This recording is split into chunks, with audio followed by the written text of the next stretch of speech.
Hi, welcome to Holistic Inner Balance. I'm Dr. Nicole Cain, and this is Happy, healthy Hadlee. we're so happy to be here today. And you're going to love this episode. You're definitely going to want to stick around to the end. We are talking all about how you can optimize your dosha to help you combat your anxiety. And this has been a really popular topic. You can definitely check out more information on our socials to take the quizzes, to get access to everything. Definitely check out the carousel that we posted just so you can find it more easily. We're filming this around the end of March in 2023. And so you're going to want to check that out, because what we're going to help you figure out today is, number one, is where are you in terms of your Ayurvedic dosha balance? And then how that may be contributing to symptoms of anxiety or irritability or brain fog or whatever's going on mentally and emotionally. And then Hadlee is going to teach us about lifestyle changes that you can make right now so that you're not having to pop more pills, take more supplements, but you can actually eat in a way that helps you get the results that you want. So this is going to be an awesome episode. Yeah, so we're going to go into all things nutrition. This is the question that I get asked probably like very high up on the list.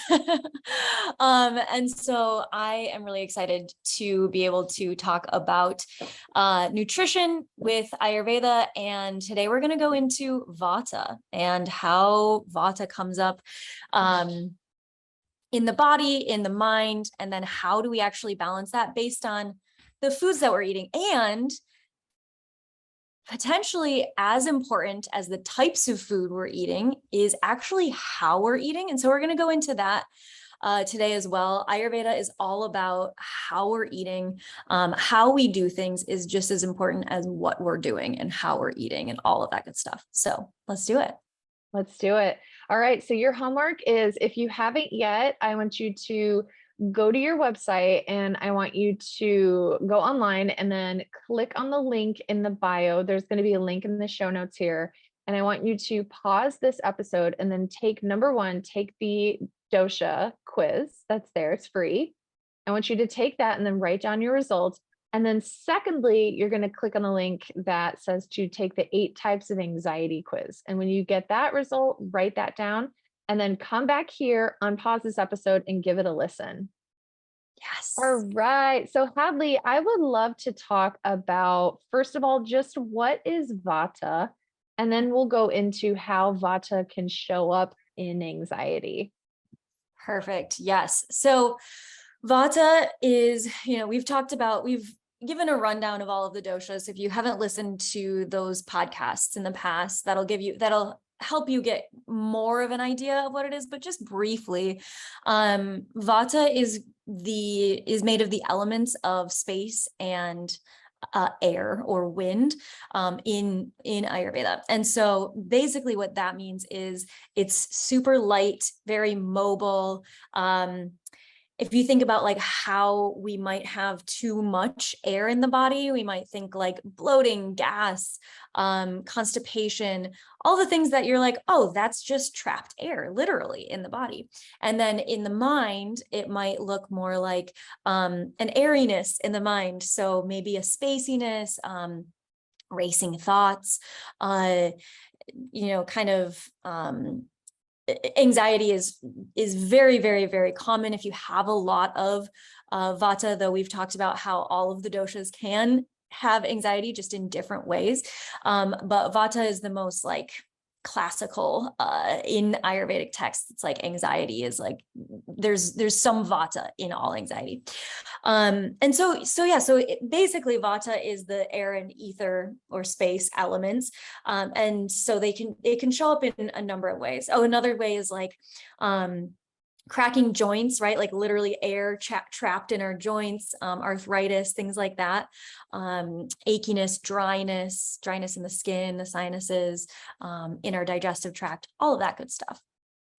So Vata, you're describing all of these air sensations. And so like floating, air in your head, something rising up. And Did you say reflux or is it more like gas and bloating? Does it like stay put and get trapped or does it rise up? More like gas and bloating. The reflux would be more like pitta. So So because the pitta, burning, the heat and yeah, reflux. exactly. And pitta, usually the direction of pitta is usually up or Mhm. like straightforward. Pitta is very like focused, whereas Vata is very dispersed. So Mhm. there's just like a like movement and kind of a chaos Yes. that ensues with Vata. So the thoughts like that, I am imagining that chaos. So if you have thought anxiety, one of the 8 types of anxiety, like you're describing these Vata thoughts are like racing and chaotic and all over the place, and they can be anxious, but it doesn't sound like there's any of that like grounding element that may help you like feel centered, feel focused. It just sounds like it's just pure all over the place. Right, exactly. Yeah. And like when we have a lot of that Vata, then we can actually also become depleted from all of that movement and all of the things that are, going on either in our minds or maybe in our schedules, or maybe we're just moving our bodies too much, right? Like that's possible too. And then we can feel depleted. And so that can happen with Vata as well. Sometimes people think that Kapha, that they're like, well, I'm like lethargic and like tired all the time, so I must have more kapha in my constitution, or I must have a kapha imbalance, when really they're just depleted because of all of the movement that they've been doing in their minds or their bodies or their schedules. How does Vata depletion present? So that can happen from, and we've talked about how sometimes kapha will come in to protect that Vata depletion. But essentially it looks like fatigue, and Vata fatigue is slightly different from kapha lethargy. So Vata fatigue is like a feeling of, I have done so much and now I'm empty. Whereas kapha is like, I have been resting so much and now I feel heavy. If that makes sense, that differentiation. I can totally resonate with that. Like doing all the things, all the chaos, like especially traveling. So before we hit the record button, we were talking about how I've been doing a lot of traveling. I know you have also. Yes. And it's like I have done nothing but fly through the air at 30,000 feet and I just feel so exhausted. But Yeah. it's not the same feeling of exhaustion versus like if you sleep in too late and you just like don't want to get off the couch. It's different. Yes. Yeah, exactly. Totally Yeah. different. And then if you want to bring pitta into the mix, that can also cause that more like depletion where you're just like burning your fire so much and then it burns out, and then that can cause like a vata depletion. And then kapha can sometimes come in and be like, oh, now I'm going to make you sit on the couch for like a week and not move. And then you might also have a kapha imbalance as well. So this could really take a tax on your endocrine system. And so I'm thinking about like all of this activity, all of this chaos, and how that can affect the endocrine system. And so this is endocrine anxiety Mhm. and how the endocrine system can also contribute to this. So I'm thinking as an example, the thyroid. If your thyroid is a little bit overactive, whether it's caused by something you ate or your lifestyle or your genetics or medications or trauma or whatever it is, regardless of the cause of it, it can put us out of balance, but then our being out of balance can further aggravate the thyroid. And Exactly. I imagine like that could be the same with your sex hormones. And so you want to be thinking about your doshas, you want to be thinking about your organ systems with respect to those. So Right. I'm curious, we talked about this a little bit in a previous episode, but if I'm in a vata state, what can I do to start to protect my endocrine organs? Like what can I do that would be protective and nourishing for like my thyroid, my adrenals, or my male or female sex organs? Yeah. So nutritionally, And this is actually going to be helpful for all of the types of anxiety. If it's a Vata type of anxiety, for any, if it's gut anxiety, or if it's endocrine anxiety, or if, it's cardiac anxiety, it's probably, if it's presenting as Vata symptoms with the anxiety, this will likely be helpful. And so, we talked in the endocrine anxiety episode, we talked about the specifics of how, the Vata can really show up, and then Kapha can kind of come in to try to protect the Vata and stuff. And the endocrine one is a little bit more complicated than some of the other ones. So definitely go back and listen to that one if you want to know the how that all happens. And we talked a little bit about what we can actually do about that. But today we're going to go even deeper into the actual nutrition, and the things that we can do with food, which is super fun. So the thing that comes to mind first, especially for endocrine anxiety, but for all of the Vata types of anxiety, is adding fats, adding oils, both to our body. We can add oil, we can put oil on our bodies, and we've talked about self-massage in the past. But we can also oleate internally, which basically is just adding, things like ghee or olive oil or sesame oil to our foods. And a lot of times we think, oh no, I shouldn't eat too many fats. Although, now there's the keto movement and all of that, which, we don't need to demonize fats anymore, which is great. But for Vata, it's going to be really helpful to bring some of those fats in, and especially more warming fats. So a lot of times people are like, well, I eat avocado all the time, which is great. That is a healthy fat, but it's more cooling. And so if you want to really bring in more of the, what's going to actually pacify your nerves, your endocrine system, the Vata, you want it to be oily and also heating, which is sesame oil is more heating. Ghee is Tridoshic, so you can have ghee for whatever, or even butter, is if you can handle, lactose and stuff. Olive oil can be helpful as well. All of these things that are going to make your food more unctuous. You want to think like oily, unctuous, warming, that kind of thing for Vata in general.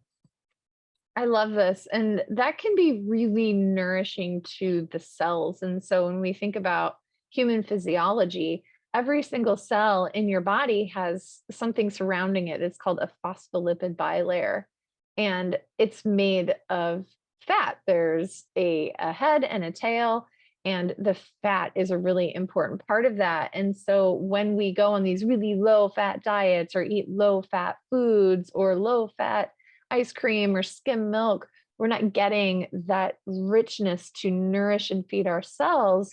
And I imagine in Ayurveda, we also see that if you're in a state of deficiency of that, then it can put us out of balance into a way that's Vata. If you're not getting enough of that fat, then we may be more predisposed to Vata. So that can make a huge difference for your endocrine health, for your organ health, for your brain health. And I also love that you kind of differentiated that Ayurveda takes it beyond just yeah, you need fats to survive. Fats are important, but you emphasized the importance of heating or Tridoshic fats. Tridoshic, can you define that? Oh yeah, that just means that it will balance all of the doshas. So ghee is great for Pitta, it's great for Kapha, it's great for Vata. I love that. So ghee, when in doubt, ghee. Yes. And then, and then if you're in a Vata state, so if you got gut anxiety and you have gassiness, bloating, that could be, you could benefit from a warming oil, a warming fat for that. If you have neurological anxiety, again, we're thinking about the neurons and the fat in the neurons, the myelin that's on the neurons. So if you have twitching or jumping of your nerves, that kind of chaotic activity, then trying to focus on adding more fats, more warming fats to your diet. I'm thinking too about depressive anxiety in Vata, where what I had written down was overconsumption to dull senses. Do you know what that means, Hadley? Yeah, so depressive anxiety is kind of that mixture of, okay, I've overdone it and now I'm feeling depletion. And that's when the kapha will like kind of come in over top of the vata, and it just feels like, ugh. So a lot of times like vata depression will come after a period of so much chaos. And it's that more of that feeling of depletion rather than the feeling of like lethargy and like feeling like a sack of potatoes because you haven't been moving, right? But that can start to happen after you've had that depletion. And so yeah, so it might be like an overconsumption of, so it says overconsumption to dull senses is like, you might overconsume food, you might overconsume Netflix, you might overconsume Instagram in order to dull your senses because you have so much going on in your mind or so much going on in your schedule or whatever. And you're like, I just need to numb. And then that becomes the depressive anxiety. I thought you said nom, like nom nom, I'm gonna eat, but you said numb. That too, you just need to numb. You hear what you want to hear, right? Oh my gosh, I love Like she said nom. I so love that. Like noms. noms.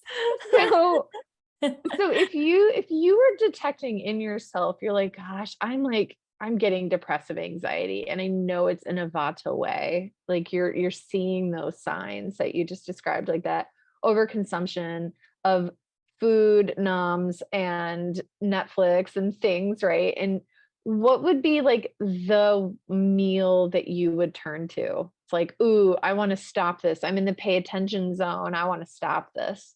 Yeah, totally. So a lot of times people will be like, oh, I've been eating too much, so I need to, like start just eating like salads and drinking like green juices, green smoothies. Actually, okay, so this is something that I gave a talk on Sunday talking about the different doshas. And so many people have a vata imbalance, even if the vata isn't like their strongest dosha in their constitution. Like so many people have a vata imbalance because our world is kind of crazy right now. And so it's really interesting because in our like modern wellness culture, raw vegan is really popular, especially I'm in San Diego, like raw vegan is very popular here. Raw vegan, like smoothies, salads, green juices, sparkling water, popcorn, because it's like a low calorie food, crackers, all of these things that are like quote unquote healthy. And then people are like, but why do I feel like crap? Like, why am I having constipation? Why am I having all these things? And it's because all of those things are drying and cooling. And they're all things that dysregulate vata. And so if we already have a vata imbalance and then we're just piling on all of that stuff, then that's actually going to make things worse for us, which people don't know, which is why I'm just so passionate about Ayurveda and how it's not a one size fits all thing. But so with depressive anxiety, if I were to say like, what is like a go-to food? Well, first of all, it's healing our relationship with food and not using food to numb. So that's like one piece of this, which is what I help my clients with like a ton. Like that's like one of the biggest pillars of of my work that I do with my clients is helping to heal our relationship with food, because there's a lot of just like wonkiness, even if it's not like a full-blown eating disorder. There's just a lot of like weird stuff with food. But then the other piece of that is my go-to meal if I'm ever, just out of balance in any way, is khichdi.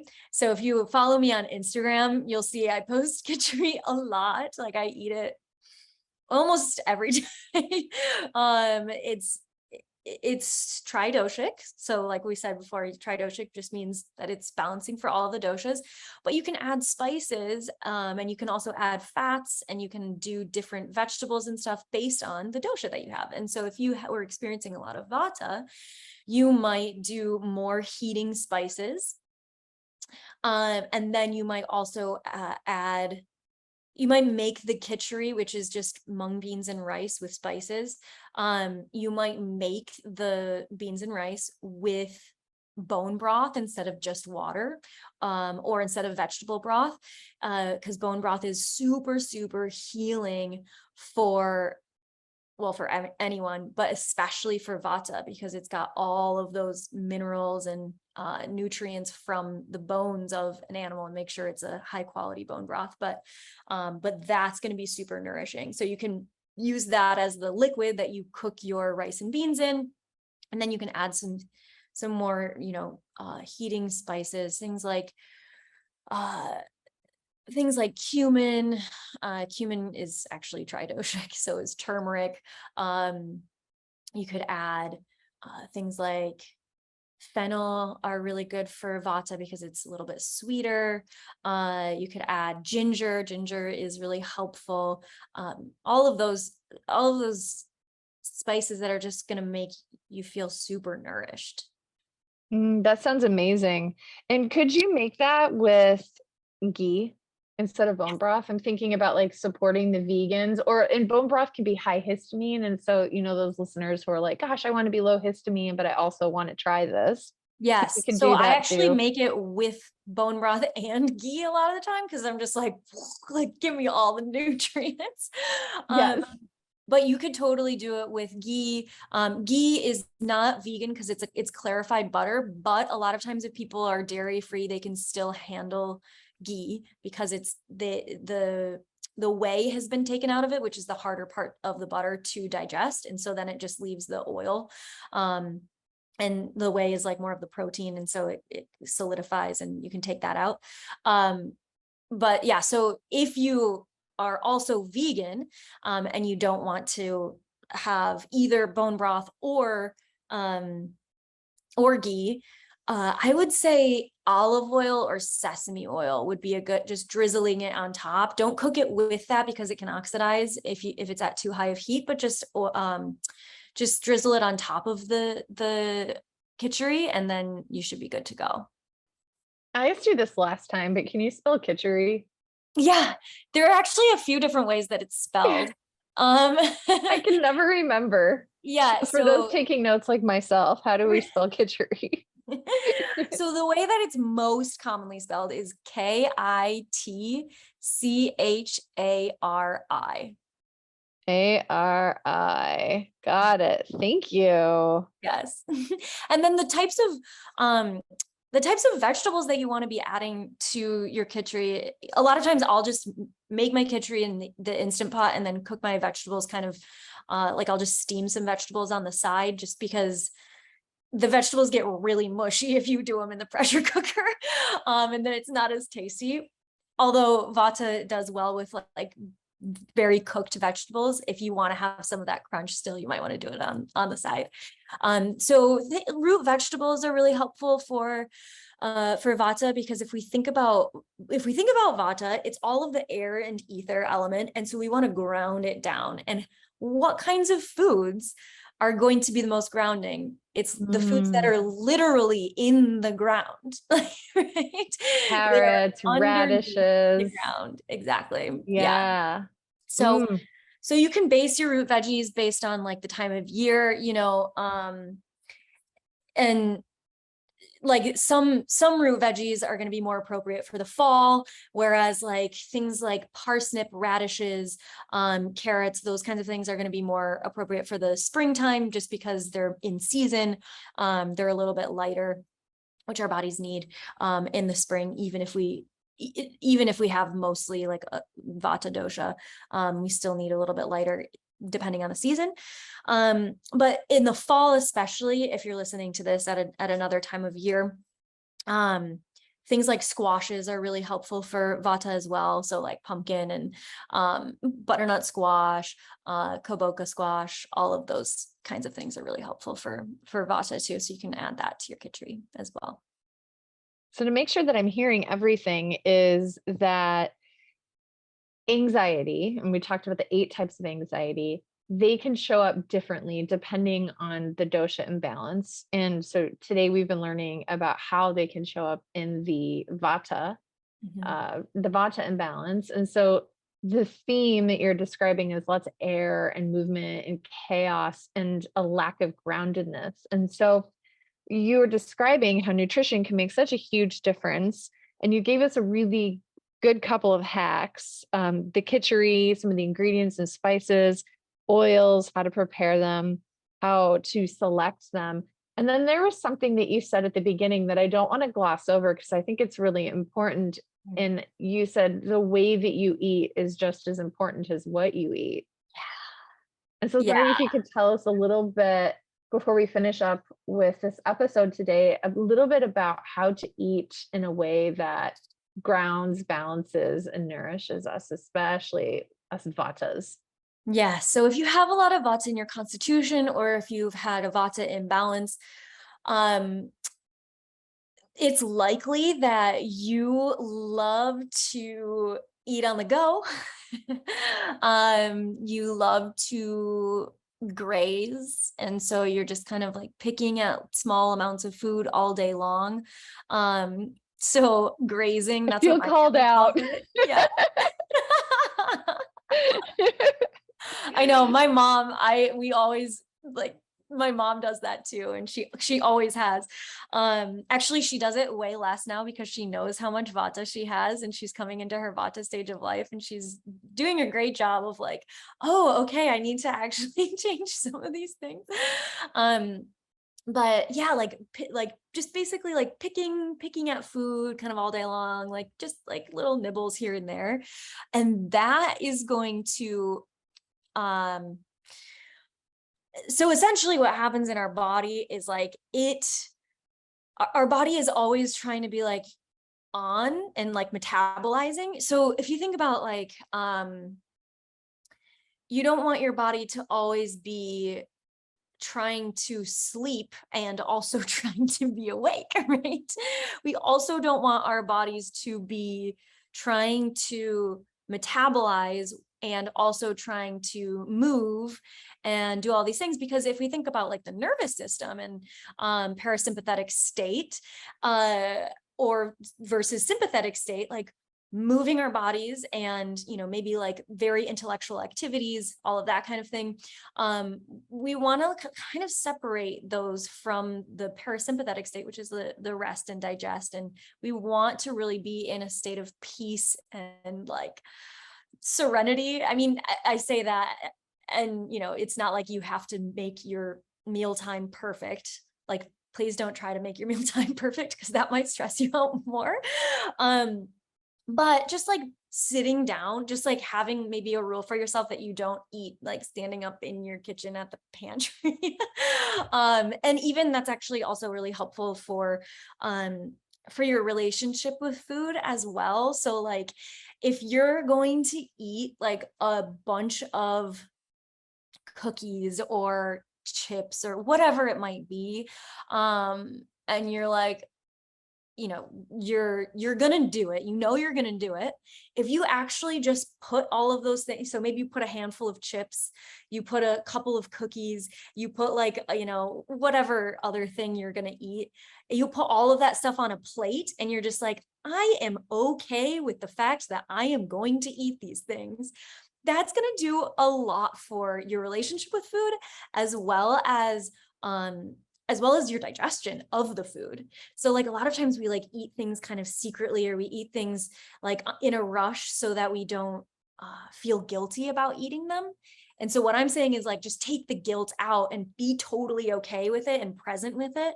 And then it's going to be really helpful. And that's going to also, your digestion, when you're in that state of guilt or shame, that triggers the sympathetic nervous system state. So that like fight or flight nervous system state. And that's not going to be good for your digestion, because we need to be in a regulated nervous system state in order to digest properly. So that's what I'll say about how we are eating is so important, especially for Vata, because Vatas do also have just a more sensitive gut. Like it's just a little bit harder to digest foods if we've got a lot of Vata in our constitution. And then that will impact the rest of all of the types of anxiety. So obviously gut anxiety, gas, bloating, burping, all of that kind of thing. But it will also help with things like, depressive anxiety, your relationship with food. It'll also help with endocrine anxiety, thought anxiety, all of the things. I love that so much. And I was joking because I totally feel called out. Paul and I both do this. Like, for example, yesterday, oh, this is so embarrassing to reflect on now. And so yesterday, like we come home, we're talking about work. We're so excited to watch the new Ted Lasso. So I've got like the remote control out. Paul's bringing me food, which I'm horking rapidly. I'm like, om noms, it's so good. I'm like eating it. And he's standing at the counter, like hovering over the counter, eating it while cooking it. And then we're both like, ugh, when we're like or like sitting in front of the TV later, and we're both like having indigestion. And it's just like the perfect what not to do scenario for eating. Yes, exactly. Yeah. And the other thing is like when we eat mindlessly, we also tend not to chew our food as much. And so that introduces not only like just like big chunks of food that our body has to digest, but also if we eat really fast, we're shoveling air as well as food into our mouth and into our body. So we are literally shoveling air into our digestive tract, which then makes us literally bloated because it's air. I'm good about myself though, because I had a bag of microwave popcorn at the office. And I was just going to eat that because I had told Paul, I was like, I'm so hungry. Like, I'm going to make this microwave popcorn and eat it in the car. And he's like, no, you need to go home and eat real food. And I was like, okay, I'm going to make a good choice. But then I shoveled and swallowed air. And then Paul stood at the counter and it wasn't really very good. But you know what? This is just a great way to like notice our opportunities for Yeah. mindfulness and Yes. healing. Well, and that's the other thing that will happen for people who have a lot of Vata in their constitution is they'll forget to eat.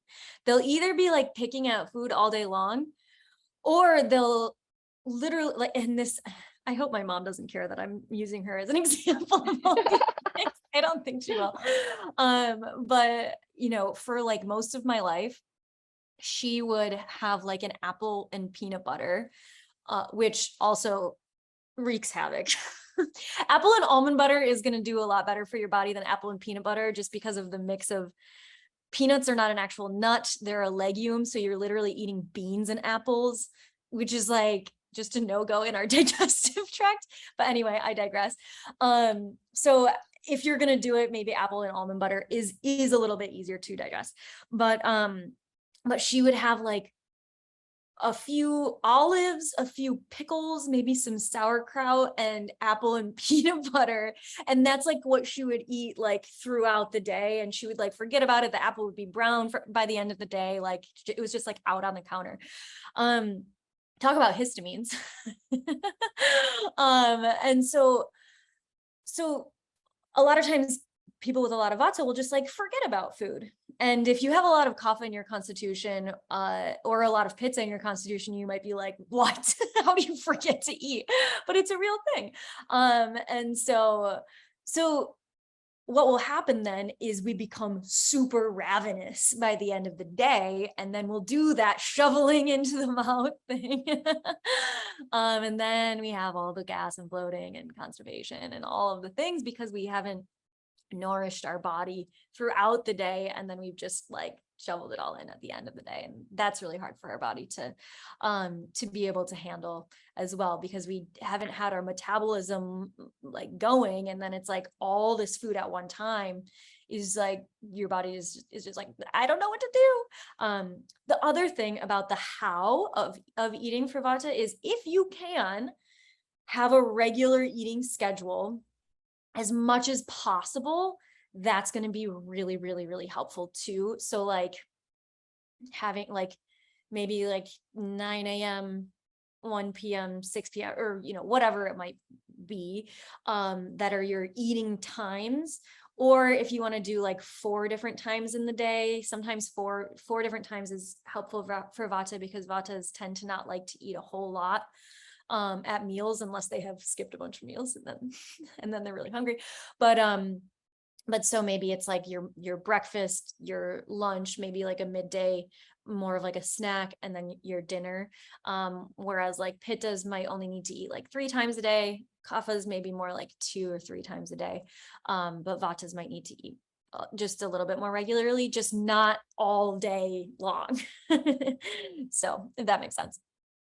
That's super helpful.